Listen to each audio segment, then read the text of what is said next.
Hey everyone, so I'm going to try my hand at doing a consumer type review as opposed to one focused mainly on driving dynamics like I normally do.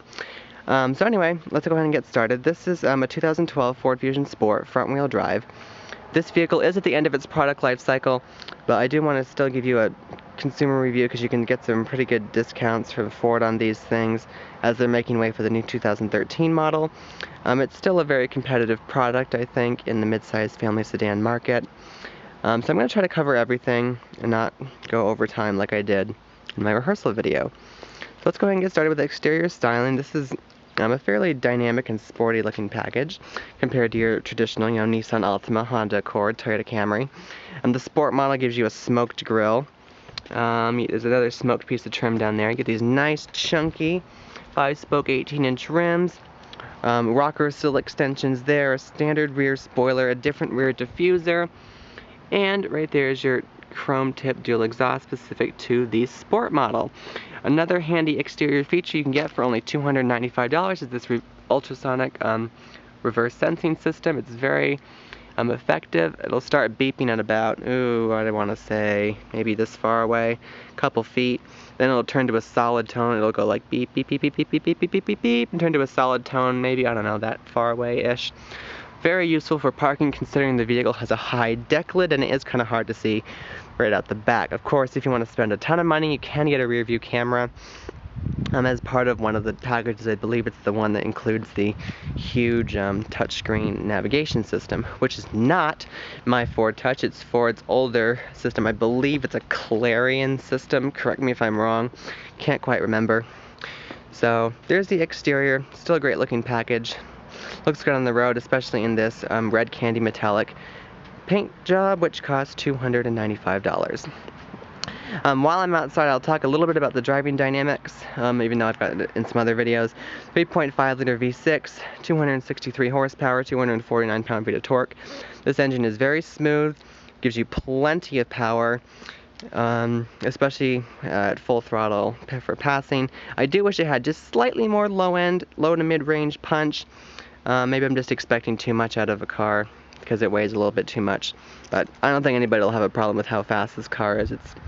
I got it 0 to 60 in about 6.3 seconds, which is very fast for a midsize family sedan. Fuel economy, it's rated at 18 city, 27 highway. I get about 24 with it because I do a little bit more highway-like driving.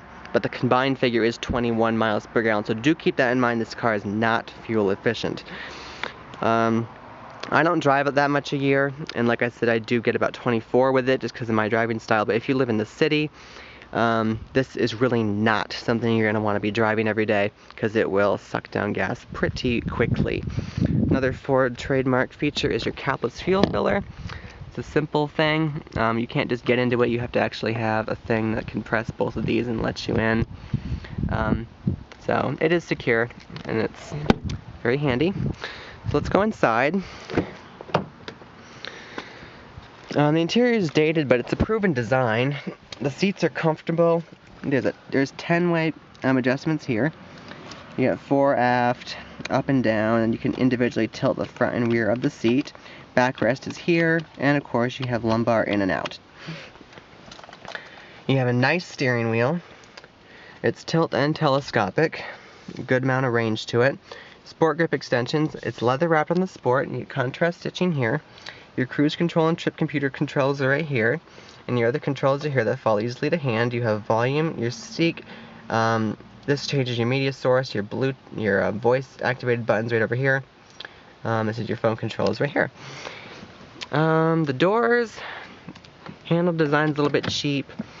The mat pockets aren't terribly long, but they're wide enough, and you have a cup holder. Change tray here. There's plenty of storage in this interior. You have your twin cup holders here, you have a cubby here, 12-volt power outlet, 2-tiered center console. In the center, in the lower part, you have USB line in, your standard, aux input jack, and another 12-volt power outlet. You have a big sunglasses container here. Vanity lights here.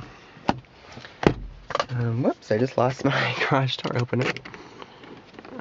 Alright, there's that. Nice cubby here. You have a big glove box. It is damped. I won't go over materials too much. They're a little bit dated. Some of them are kind of hard, cheap plastic. I wish this had a boot on it because there's some nasty looking gaps around it. But it's not too bad. This is all very thickly padded all the way up. Soft touch down. So, nice and comfortable. Still dated. The doors are a little bit cheapy, but you got your stitching here on the Sport. Nice interior. Seats are comfortable. They're well bolstered, so you're not going to go flying all over the place. There's plenty of adjustment in the seats, especially this 10-way power driver's seat here. So if you're short or tall, you should find a comfortable driving position in the Ford Fusion. There's plenty of headroom. I have the back of the seat, down most of the way, but I can get my head way up to the ceiling. So there's plenty of up and down range, fore and aft. So I have the seat where I'm positioned right now, but you can see I can still sit behind myself just fine. Enough knee room in the back. Just barely got enough headroom. There's your reading lights back here, which are kind of nice. You do have a nice console right here with cup holders. So it's very comfortable. You're not going to want to sit right here if you're tall. It's a very raised position like in most cars, but you can see my head is right in the ceiling. So really only meant for children. There's a better look at the dashboard. I'll show you those gauges doing the gauge sweep. I forgot about that at the end. And I'll do a little startup. I do want to talk about safety really quick. This car does have anti-lock brakes. Traction control and stability control, like every 2012 model, is required to have.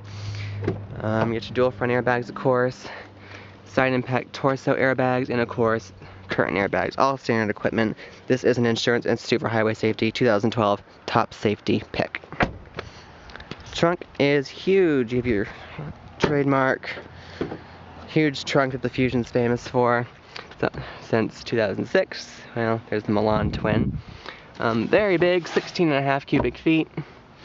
Space-saving strut hinges here. The 2013 model, the totally redesigned one, does not have these anymore. You do have a full-size, no, you don't have a full-size spare, that's a Volkswagen thing. Mini spare underneath. This is a little holder, you lift it up and it sticks on this lip here. The rear seats fold down 60-40 split. They're spring-loaded, just like that. Poof, boom, nice and easy. Not much of a lip there. So plenty of cargo flexibility. I can't remember if I mentioned fuel economy or not. It's rated at 18 city, 27 highway. Like I said, I get about 24 with it. I think I already mentioned fuel economy, but there it is again. So yeah, get the hybrid if you're doing city driving. The whole transmission issue with the 2.5 liter and the 3 liter should in theory be fixed for 2011 and 12, but I still don't trust it. That solenoid issue with the 6F35, the Escape has the same problem, but this one doesn't have that transmission in it. So overall, it's comfortable, it's quiet, it's safe, decent to drive. You saw there's plenty of interior flexibility. It is comfortable. The controls are all easy to use. I don't know if I mentioned the Sony audio system in this video, but the Sony audio system is very good. 12 speakers. I do have a separate video on it. The controls fall easily in the hand. This one has manual climate control. You can get them with seat heaters and dual zone climate control, and like I said, a nav system. This one doesn't have it. The MSRP on this particular vehicle is $29,730. Like I said, it is front wheel drive. I would avoid all-wheel drive, even though I do live in the snow belt. Oh, there's Cheese, just to make his usual appearance. It's very parasitic on the drivetrain, and it drops your mileage 1 mpg in the city and 4 on the highway, so do keep that in mind. And let me just end with a quick startup and gauge sweep.